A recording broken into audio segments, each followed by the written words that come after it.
좋은 소식을 전하며 평화를 공포하며 복된 좋은 소식을 가져오며 구원을 공포하며 시온을 향하여 이르기를 내 하나님이 통치하신다 하는 자의 산을 넘는 발이 어찌 그리 아름다운가.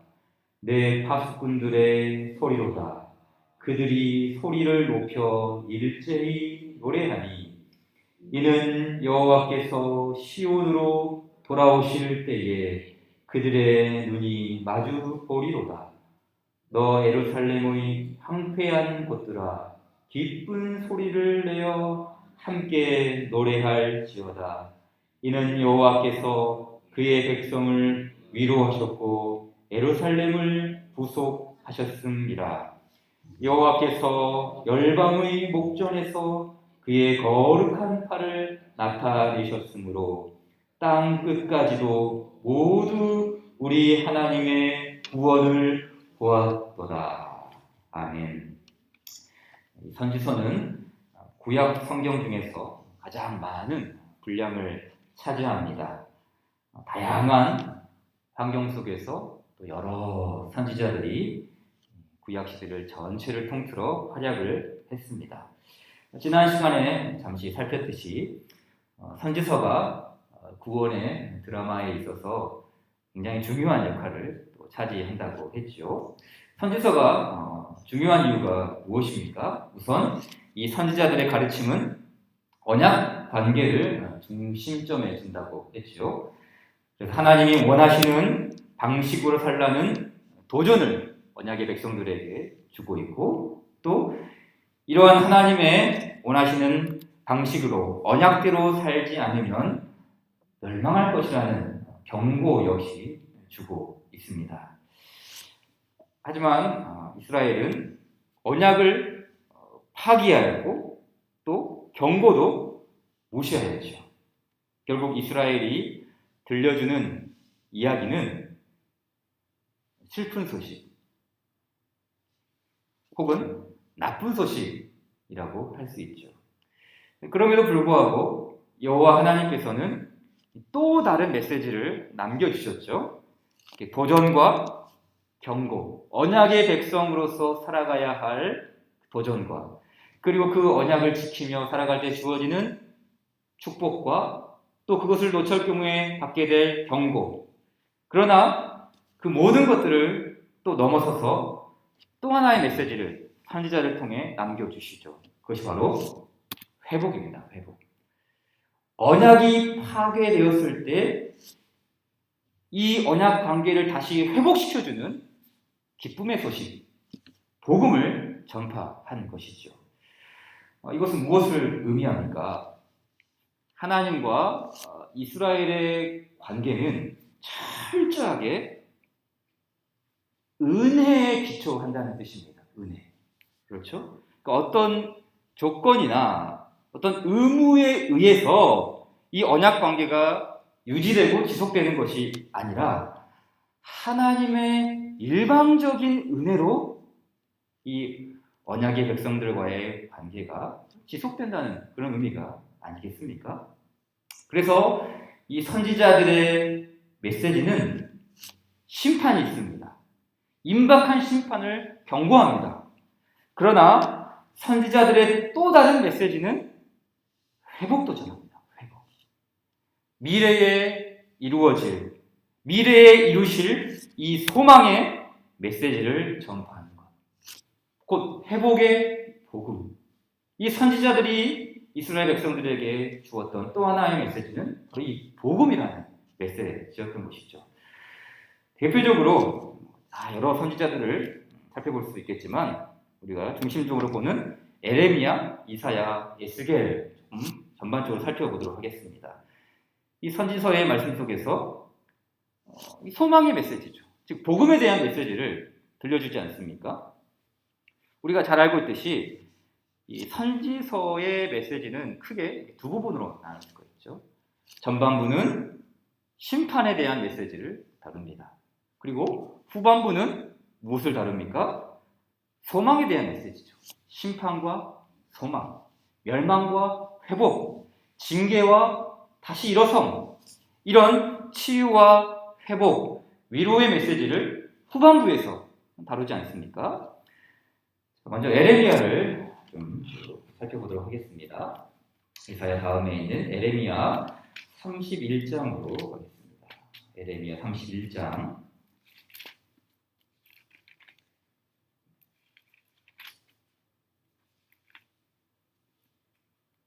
에레미야 31장 4절을 보겠습니다. 4절, 5절, 6절입니다.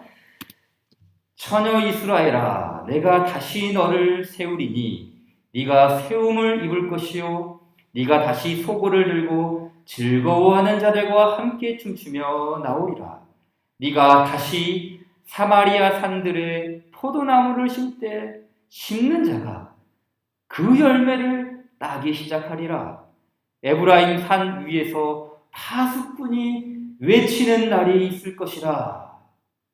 이르기를 너희는 일어나라. 우리가 시온에 올라가서 우리 하나님 여호와께로 나아가자. 그러니까 이 에레미야 선지자의 말씀 속에서도 역시 전반부에서는 심판에 대한 메시지가 분명히 나오죠. 너희들 그렇게 우상을 숭배하고 불의를 행하고 언약의 백성들로 살지 않을 경우에는 반드시 우리는 멸망할 것이다. 유배당할 것이다. 포로로 끌려갈 것이다. 라는 메시지를 여기저기서 말씀하지만 동시에 이 선지자의 메시지는 다시 우리가 하나님께로 나아가는 날이 있을 것이다. 다시 주께서 우리를 회복시키는 날이 있을 것이다. 라는 이 소망의 메시지, 미래의 소망을 주시는 그 하나님에 대해서 설명을 하지요. 에레미야 31장 쭉 내려가서 17절에도 이렇게 말하죠. 너의 장래에 소망이 있을 것이다. 너의 자녀가 자기들의 지경으로 돌아오리라. 포로기원에 대한 말씀이죠. 장래의 소망, 미래의 소망을 주시는 그 하나님. 임박한 심판에 대한 메시지를 주시지만 그러나 그 언약 관계를 끝까지 이끄시고 유지하시며 그것을 은혜에 의해서 이끌고 가시는 그 하나님께서 언약의 백성들에게 주시는 이 복음이 바로 이 장래에 대한 소망이 아니겠습니까? 더 나아가 한 장 넘겨 32장에서는 우리에게 익숙한 새 언약에 대한 말씀이 나오죠. 그리고 33장에서는 다윗의 후손 덕분에 이스라엘이 회복될 것이라는 약속도 주십니다. 에레미야 33장 14절 이해해 보십시오. 14절 이해합니다. 여호와의 말씀이니라. 보라, 내가 이스라엘 집과 유다 집에 대하여 일러준 선한 말을 성취할 날이 이르리라. 그날 그때에 내가 다윗에게서 한 공의로운 가지가 나게 하리니 그가 이 땅에 정의와 공의를 실행할 것이라. 그 날에 유다가 구원을 받겠고 예루살렘이 안전히 살 것이며 이 성은 여호와는 우리의 의라는 이름을 얻으리라. 여호와께서 이와 같이 말씀하시니라. 이스라엘의 집에 왕 위에 앉을 사람이 다윗에게 영원히 끊어지지 아니할 것이며 내 앞에서 번제를 드리며 소제를 사르며 다른 제사를 항상 드릴 레위 제사장들도 끊어지지 아니하리라 하시니라. 통치자 다윗의 그 다스림, 다윗 왕국의 다스림이 영원히 끊어지지 않는다. 그리고 그 밑에는 제사 역시 끊어지지 않는다. 항상 예배할 수 있다.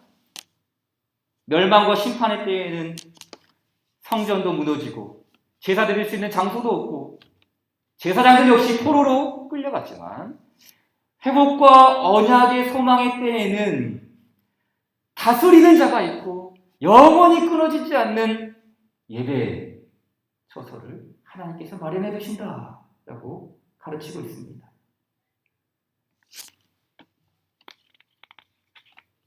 이러한 이 하나님께서 언약의 백성들에게 주시는 미래의 소망. 에레미야 선지자에서 이렇게 말했다면 이제 에스겔 좀 가봅시다. 에스겔도 가볼까요? 에스겔 후반부죠. 34장을 가겠습니다. 에레미야 다음에 있는 에스겔 34장입니다. 에스겔 34장 역시 다윗 왕국의 회복을 이야기하죠. 34장 23절, 24절을 보십시오. 에스겔 34장 23절 내가 한 목자를 그들 위에 세워 먹이게 하리니 그는 내 종 다윗이라. 그가 그들을 먹이고 그들의 목자가 될지라. 나 여호와는 그들의 하나님이 되고 내 종 다윗은 그들 중에 왕이 되리라. 나 여호와의 말이니라. 이미 다윗 왕국이 무너져가고 백성들이 포로로 끌려가고 통치자가 없는 그런 상황 속에서도 에스겔 선지자를 통해서 주시는 복음의 메시지는 무엇입니까? 다윗 왕국이 다시 회복될 것이다. 다시 통치자가 일어날 것이고 목자가 너희를 다스릴 것이다 라는 말씀을 주시죠. 또 36장을 가게 되면 어떤 소망을 주십니까? 36장 24절이죠. 36장 24절부터 27절까지 맞습니다. 내가 너희를 여러 나라 가운데에서 인도하여 내고 여러 민족 가운데서 모아 데리고 고국 땅에 들어갔어. 포로 귀환이죠.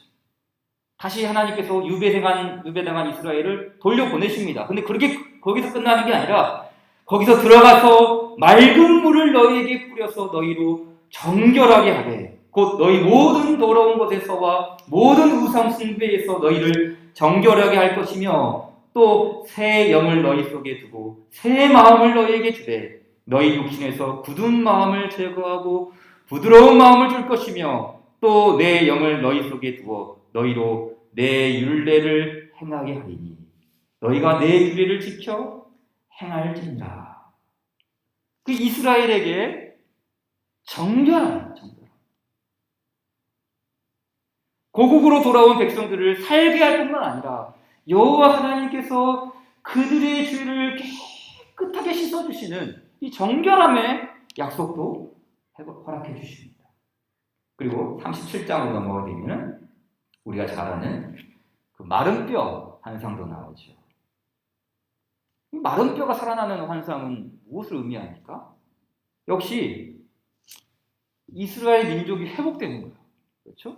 에스겔 37장 11절 12절 또 내게 이르시되 인자야 이 뼈들은 이스라엘 온 족속이라.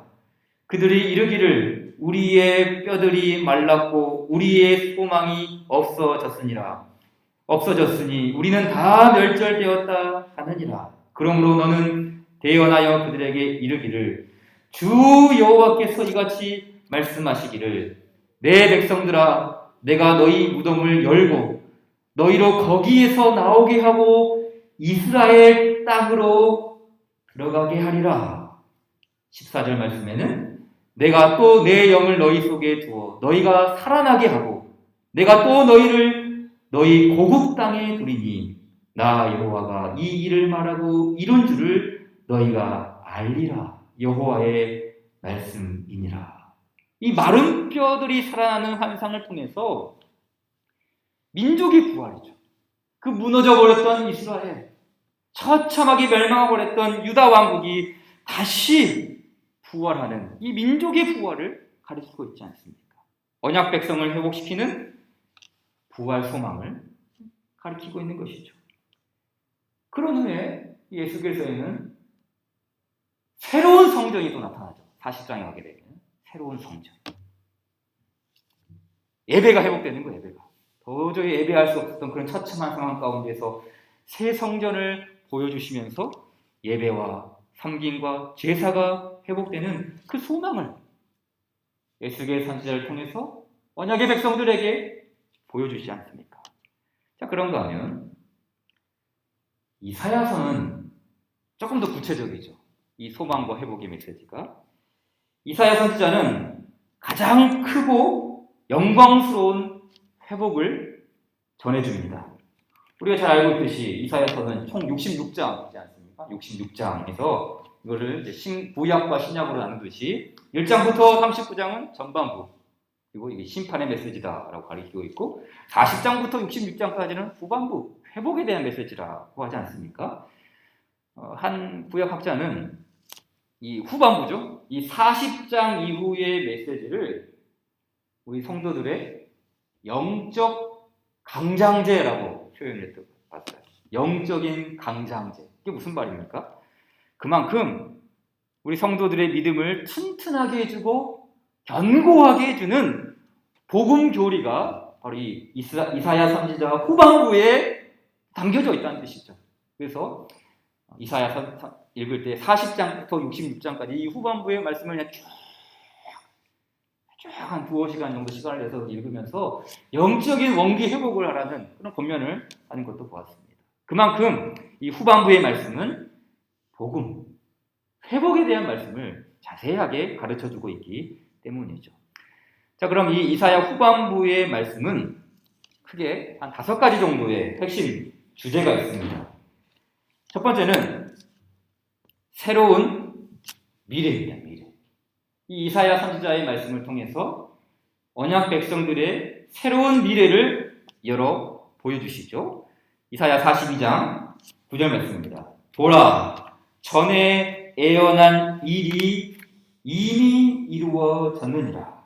이제 내가 새 일을 알리노라. 그 일이 시작되기 전에라도 너희에게 이루노라.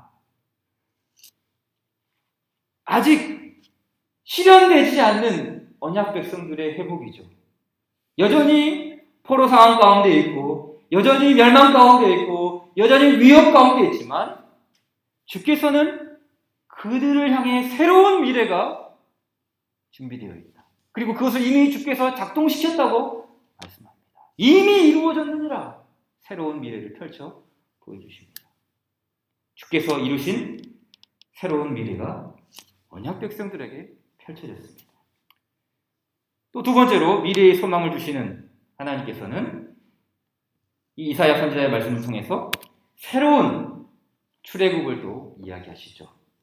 마치 하나님은 노예로 살아가던 그 첫 언약의 백성들을 건져내신 것처럼 역시 바벨론에서도 그들을 건져내시는 이 새로운 출애굽에 대해서도 이야기하시죠. 이사야 43장을 보십시오. 이사야 43장 16절부터 쭉 보겠습니다. 이사야 43장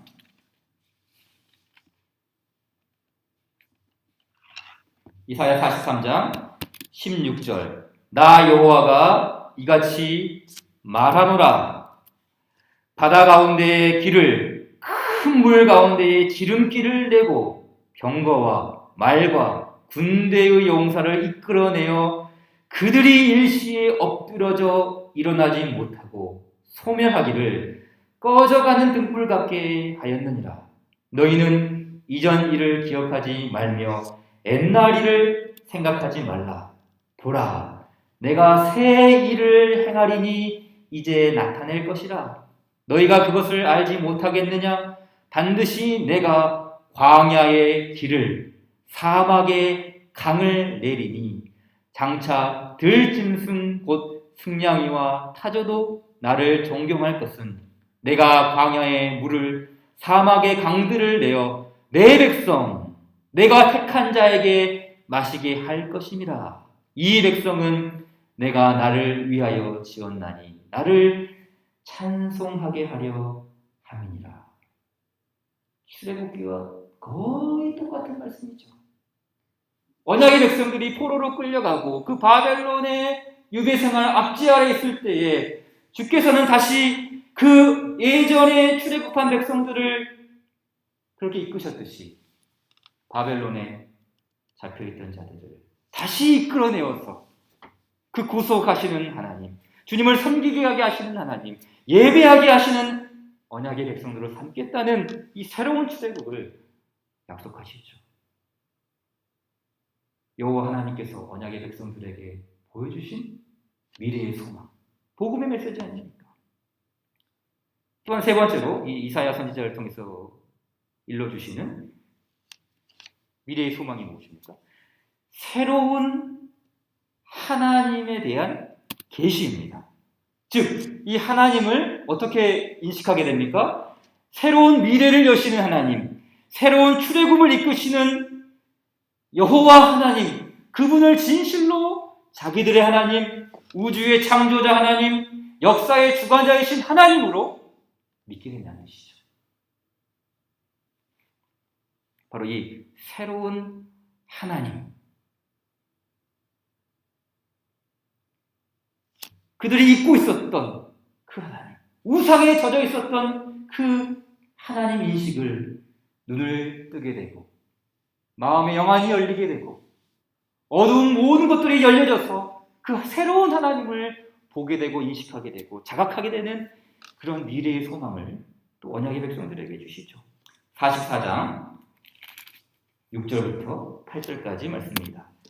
이사야 44장 6절, 이스라엘의 왕인 여호와, 이스라엘의 구원자인 만군의 여호와가 이같이 말하노라.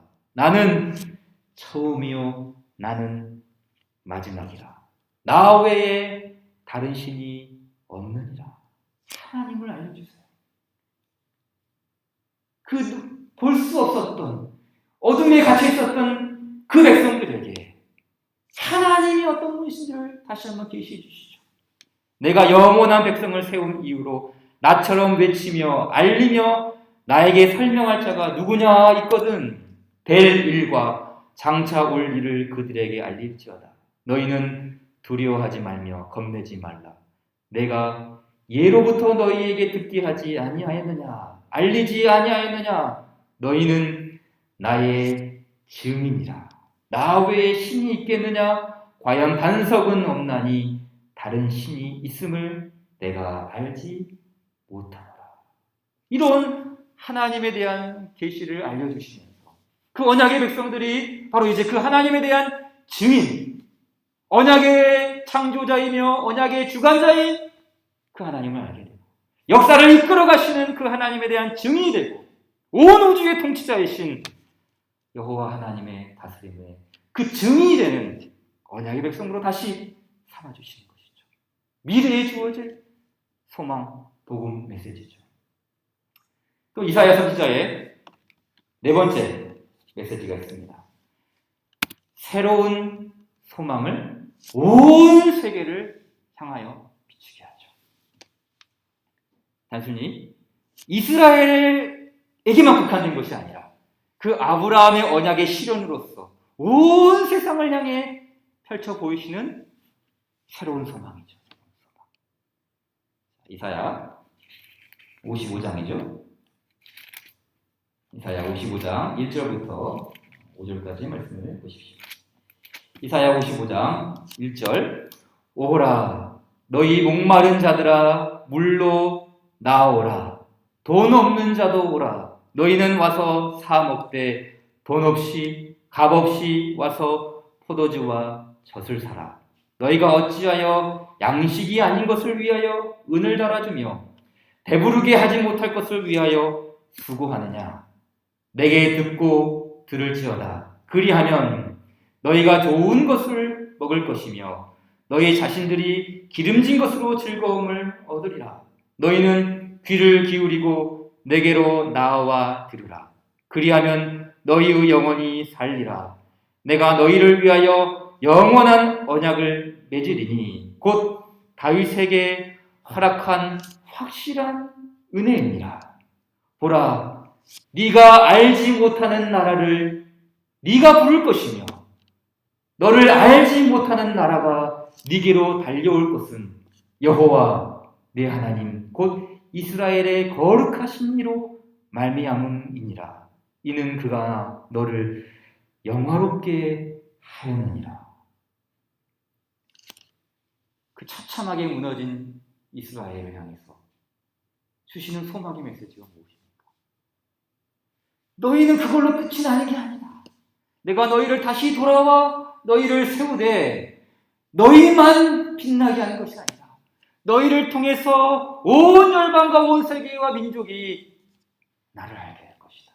다시 그 이스라엘의 잃어버린 제사장 나라, 아브라함의 언약을 회복시켜 주시며 다시 세워주시며 그것을 성취하시는 하나님. 여호와께서 이스라엘을 영화롭게 하심으로 그 일을 이루실 것이라는 새로운 소망, 온 세계를 향하는 새로운 소망을 알려주시죠.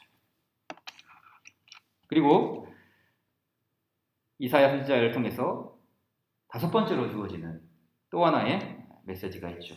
그것은 바로 새로운 인물, 이 여호와의 종이라는 새로운 인물을 통해서 그 일을 성취하신다는 사실을 알려주십니다.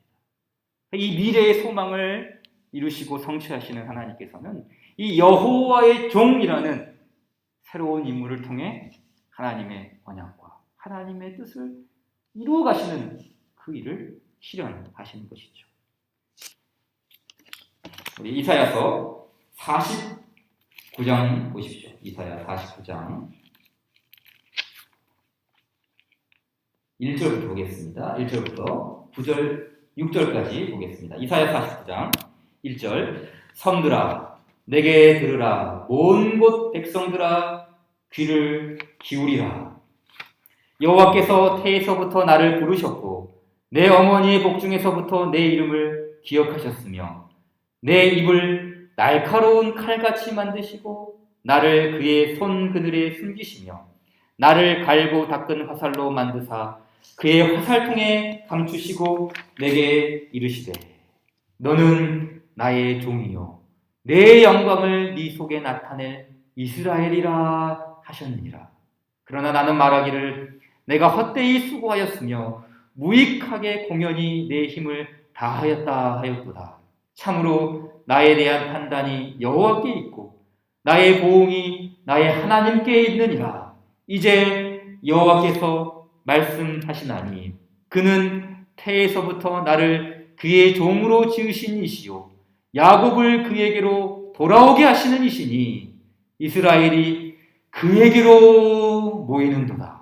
그러므로 내가 여호와 보시기에 영화롭게 되었으며 나의 하나님은 나의 힘이 되셨도다. 그가 이르시되 네가 나의 종이 되어 야곱의 지파들을 일으키며 이스라엘 중에 보존된 자를 돌아오게 할 것은 매우 쉬운 일이라.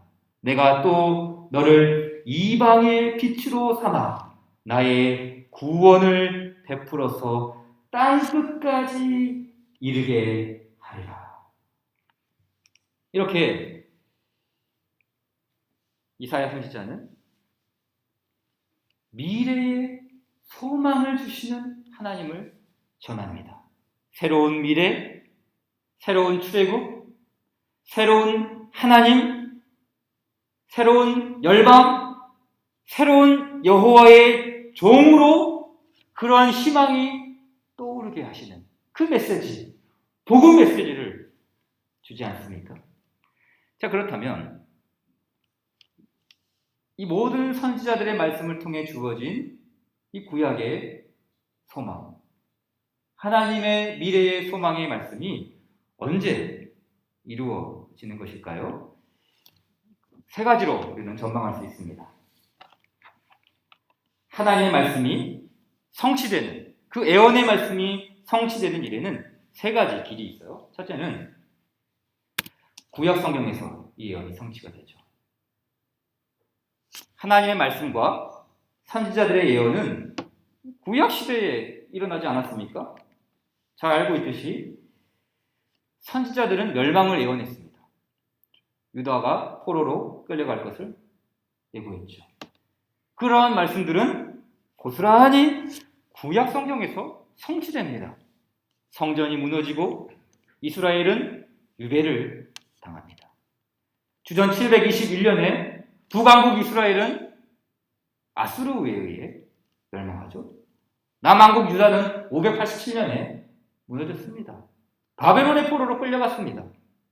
또한 포로 귀환도 예언했습니다. 포로 귀환. 돌아올 것이다. 70년이 차면 돌아올 것이다. 언약이 다시 시작되고 성전이 재건되고 하나님을 다시 섬기는 미래 소망에 대해서 예언했습니다.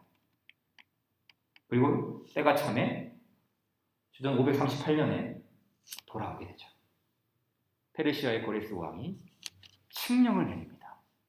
유다 백성들은 본국으로 돌아가게 했습니다.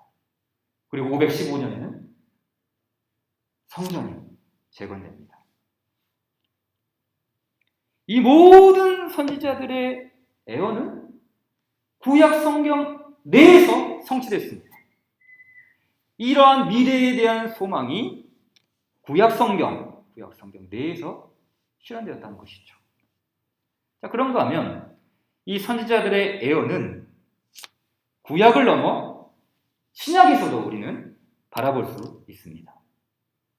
자, 예를 들어 에레미야 선지자가 말한 그 새 언약이라는 미래 소망에 대한 말씀을 생각해 보십시오. 새 언약, 에레미야 31장 31절 이하의 말씀이죠. 여호와의 말씀이니라. 보라, 날이 이르리니 내가 이스라엘 집과 유다 집에 새 언약을 맺으리라. 이 언약은 내가 그들의 조상들의 손을 잡고 애굽 땅에서 인도하여 내던 날에 맺은 것과 같이 아니할 것은 내가 그들의 남편이 되었어도 그들이 내 언약을 깨뜨렸음이라. 여호와의 말씀이니라. 그러나 그 날 후에 내가 이스라엘 집과 맺을 언약은 이러하니 곧 내가 나의 법을 그들의 속에 두며 그들의 마음에 기록하여 나는 그들의 하나님이 되고 그들은 내 백성이 될 것이라. 여호와의 말씀이니라. 자, 이 새 언약은 분명 구약의 백성들과 언약을 맺었어요. 이 새 언약이라는 것은 지금 현재 이스라엘이라는 그 무너졌던 백성들, 하나님을 떠났던 그 백성들, 바로 이 구약 백성들과 언약을 맺었습니다. 그리고 이 새 언약은 과거에 모세가 시내산에서 맺었던 언약과 유사합니다. 틀린 게 거의 없어요. 똑같습니다. 그러나 차이점도 있죠. 어떤 차이점이 있습니까? 바로 그 다음 절에 나오는 34절에 이렇게 이야기하죠. 그들이 다시는 각기 이웃과 형제를 가리켜 이르기를 너는 여호와를 알라 하지 아니하리니 이는 작은 자로부터 큰 자까지 다 나를 알기 때문이라. 내가 그들의 악행을 사하고 다시는 그 죄를 기억하지 아니하리라. 여호와의 말씀이니라. 이 죄 사함의 문제를 다룰 때 이건 신약 성경을 조망하지 않을 수 없어요.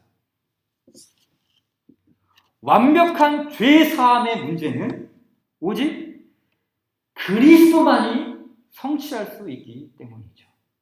그래서 이 구약의 백성들에게 이 애언의 말씀을 주고 그리고 그 구약 시대에 그 애언의 말씀들, 미래 소망에 대한 말씀들이 성취되지만 더 나아가 바로 신약을 통해서 그리스도를 통해서 이루어질 그 소망과 미래의 복음을 다시 한번 알려주고 깨우쳐주고 있는 것 아니겠습니까? 따라서 사도행전 10장 43절을 보게 되면 이렇게 이야기하죠. 그에 대하여, 그리스도죠, 예수님이죠. 그에 대하여 모든 선지자도 증언하되 무엇을 증언했습니까? 그를 믿는 사람들이 다 그의 이름을 힘입어 죄의 사함을 받는다 하였느니라. 그러니까 선지자들이 말했던 죄 사함의 은혜, 선지자들이 예고했던 미래에 대한 소망을 주었던 그 죄 사함의 은혜는 그리스도를 바라보며 그리스도를 내다보며 그리스도를 전망하면서 바로 그 미래에 대한 소망을 주었다라고 신약의 저자들은 바라보고 있는 것이죠. 모든 선지자들이 언급한 미래의 소망은 우리 주 예수 그리스도였습니다. 자, 마지막으로 선지자들의 예언은 구약에서 볼 수 있고요. 신약 성경에서도 볼 수 있죠. 하나 더 있습니다. 이 마지막 주께서 우리에게 주어질 미래의 소망에 대한 메시지는 또 어느 때에 볼 수 있을까요? 바로 새 창조에서 성취가 됩니다. 구약의 선지자들이 언약의 백성들에게 주었던 이 미래 소망에 대한 메시지가 종말론적인 시각 속에서 우리에게 전달되고 있다는 것이죠. 하나님의 말씀을 대원한 선지자들의 메시지는 첫째, 구약 성경에서 성취됐습니다. 때가 참에 신약 성경에서도 이루어졌습니다. 더 나아가 아직 우리에게 다가오지 않은 미래 시간에, 아직 우리에게 실현되지 않은 그때 그 시간에 바로 이 선지자들의 메시지가 성취된다는 미래 소망 복음의 메시지를 전해주고 있는 것이죠. 이사야 24장 19절부터 22절의 말씀 보십시오. 땅이 깨지고 깨지며 땅이 갈라지고 갈라지며 땅이 흔들리고 흔들리며 땅이 취한 자같이 비틀비틀하며 원두막같이 흔들리며 그 위에 죄악이 중함으로 떨어져서 다시는 일어나지 못하리라. 그날에 여호와께서 높은 데에서 높은 군대를 벌하시며 땅에서 땅의 왕들을 벌하시리니 그들의 죄수가 깊은 옥에 모임같이 모이게 되고 옥에 갇혔다가 여러 날 후에 형벌을 받을 것이라. 지금 이 이사야 선지자의 말씀은 지금 이루어질 전망이 아니라 뭡니까?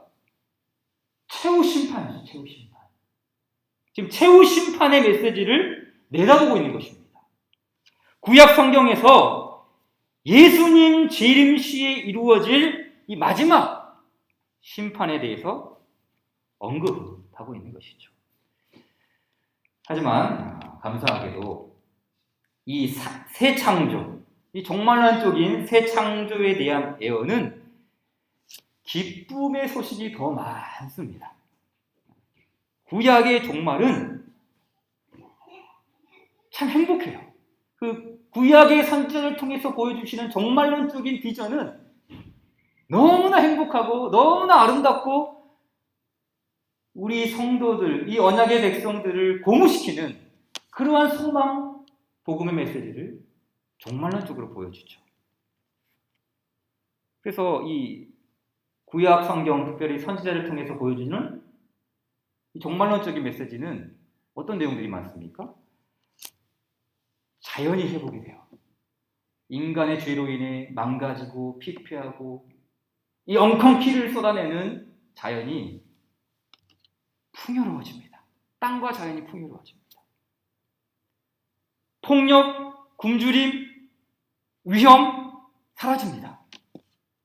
온 세상, 온 만물, 온 피조물이 하나님을 더불어 섬기며 삼위일체 하나님께 영광, 찬송, 경배를 드립니다. 이 새 창조의 날이 얼마나 기쁘고 아름다운 것인지를 이 구약의 선지자를 통해서 종말론적인 비전을 보여주고 있는 것이죠. 그 대표적인 말씀이 이사야서의 말씀이죠. 보라, 내가 새 하늘과 새 땅을 창조하나니 이전 것은 기억되거나 마음에 생각나지 아니할 것이라. 너희는 내가 창조하는 것으로 말미암아 영원히 기뻐하며 즐거워할지니라. 보라, 내가 예루살렘을 즐거운 성으로 창조하며 그 백성을 기쁨으로 삼고 내가 예루살렘을 즐거워하며 나의 백성을 기뻐하리니 우는 소리와 부르짖는 소리가 그 가운데에서 다시는 들리지 아니할 것이며 거기는 날수가 많지 못하여 죽는 어린이와 수한이 차지 못한 노인이 다시는 없을 것이라. 곧 100세에 죽는 자를 젊은이라 하겠고 100세가 못되어 죽는 자는 저주받은 자이리라. 그들이 가옥을 건축하고 그 안에 살겠고 포도나무를 심고 열매를 먹을 것이며 그들이 건축한 데에 타인이 살지 아니할 것이며 그들이 심은 것을 타인이 먹지 아니하리니 이는 내 백성의 수완이 나무의 수완과 같겠고 내가 택한 자가 그 손으로 일한 것을 길이 누릴 것이며 그들의 수고가 헛되지 않겠고 그들이 생산한 것이 재난을 당하지 아니하리니 그들은 여호와의 복된 자의 자손이요 그들의 후손도 그들과 같을 것이니라. 그들이 부르기 전에 내가 응답하겠고 그들이 말을 마치기 전에 내가 들을 것이며 이리와 어린 양이 함께 먹을 것이며 사자가 소처럼 짚을 먹을 것이며 뱀은 흙을 양식으로 삼을 것이니 나의 성산에서는 해함도 없겠고 상함도 없으리라. 여호와께서 말씀하시니라. 지금 이 말씀이 요한계시록의 말씀인지 이사야서의 메시지인지 거의 구분이 가지 않습니다. 요한계시록 20장과 22장의 말씀을 보면 거의 흡사한 말씀이 똑같이 나오죠. 이 말씀, 이 이사야 선지자의 이 말씀을 우리가 새 창조의 지평에서만 이것을 이해할 수가 있는 것이죠. 그들이 부르기 전에 내가 응답하겠고 그들의 말이 마치기 전에 내가 들을 것이다. 하나님과의 아주 친밀한 교통, 그 에덴 동산에서의 첫 창조 시의 그 상황, 짐승들과 동물들의 초월적인 상태, 이런 모습들을 정말론적인 시각에서 바라보지 않으면 우리는 이해할 수 없죠. 결코 구약에서도 실현되지 않는 일이고 신약에서도 이루어지지 않는 일, 바로 새 하늘과 새 창조를 통해 실현될 이 다가올 미래에 대한 메시지를 주의 백성들에게 가르쳐주고 있는 것이죠. 바로 구약의 선지자를 통해서 들려주는 복음의 메시지, 미래의 소망에 대한 메시지, 구약 성경을 통해, 신약 성경을 통해 정말론적인 새하늘과 새 창조의 메시지를 통해 이 구약의 메시지를 복음으로 드러내 보여주고 있는 것 아니겠습니까? 그러기에 우리는 구약 성경에서도 복음을 만날 수 있습니다. 구약에서 성취된 포로 귀환, 성전 재건, 다시 하나님을 섬기는 기쁨, 이 모든 것이 기쁨의 좋은 소식이 아닙니까? 오늘 이사야 52장 7절의 말씀, 좋은 소식을 전하며 평화를 공포하며 복된 좋은 소식을 가져오며 구원을 공포하며 시온을 향하여 이르기를 내 하나님이 통치하신다 하는 자의 산을 넘는 발이 어찌 그리 아름다운가. 이 파수꾼이 가져오는 소식, 전령이 가져오는 좋은 소식, 복된 소식이 무엇입니까? 내 하나님이 통치하신다. 하나님이 승리하셨다는 뜻입니다. 출애굽 때처럼 자기 백성을 구속하시고 자기 백성을 집으로 가게 하시는 하나님, 자기 백성들이 여호와 하나님만을 섬기게 하시는 하나님의 통치, 네 하나님이 통치하신다. 구약 성경을 통해서 충분히 드러내 보여주시며 이 구약의 복음 메시지가 무엇인지를 이사야 52장 7절이 이야기하죠. 또한 이 구약은 신약의 복음을 메아리 쳐줍니다. 여기 7절 말씀 보게 되면은 통치하시는 하나님이 나왔죠. 통치하시는 하나님. 8절은 어떤 내용이 나옵니까? 내 파수꾼들의 소리로다. 그들이 소리를 높여 일제히 노래하니 이는 여호와께서 시온으로 돌아오실 때에 그들의 눈이 마주 보이로다. 돌아오시는 하나님입니다. 하나님이 돌아오세요. 성전이 파괴되고 성전이 무너지고 하나님이 떠났다. 하나님이 어디 계시는가? 라고 했을 때 하나님이 돌아오십니다. 그 통치하신 하나님이 돌아오셔서 다시 영원토록 통치하신다고 말씀하시죠. 더 나아가 9절은 어떤 하나님이 나옵니까? 9절 너 예루살렘의 황폐한 곳들아 기쁜 소리를 내어 함께 노래할지어다. 이는 여호와께서 그의 백성을 위로하셨고 예루살렘을 구속하셨음이라. 구속주 하나님이 나옵니다. 통치하시는 하나님, 돌아오시는 하나님, 구속하시는 이 하나님은 메아리 돌리죠. 신약 성경의 그 예수님을 메아리 칩니다. 그러니까 이 예수님이 통치하시는 하나님, 돌아오시는 하나님, 그리고 구속하신 하나님으로 메아리 올리시는 것이죠. 구약 성경의 메시지를 통해서 이 신약의 복음으로 더 깊게, 더 멀리 나가 메아리 치는 거 아니겠습니까? 마지막으로 이 구약의 복음은 열방과 온 세상을 향해 나갑니다. 10절에 그 말씀이 나오죠. 여호와께서 열방의 목전에서 그의 거룩한 팔을 나타내셨으므로 땅 끝까지도 모두 우리 하나님의 구원을 보았더라. 종말론적인 비전이죠. 새 하늘과 새 창조 시에 이루어진 그 하나님의 영원한 비전, 하나님의 꿈, 그것이 바로 성취되는 구약의 복음 메시지를 통해 들려줍니다.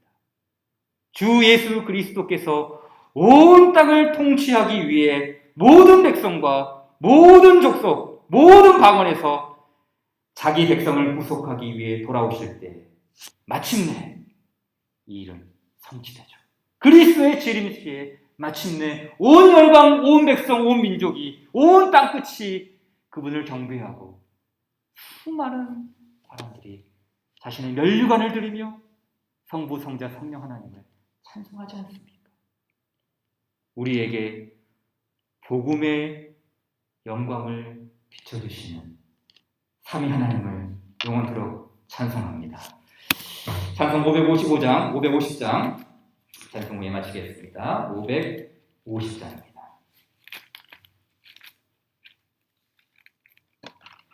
시온의 영광이 빛나는 아침 어둡더니 땅이 밝아오네.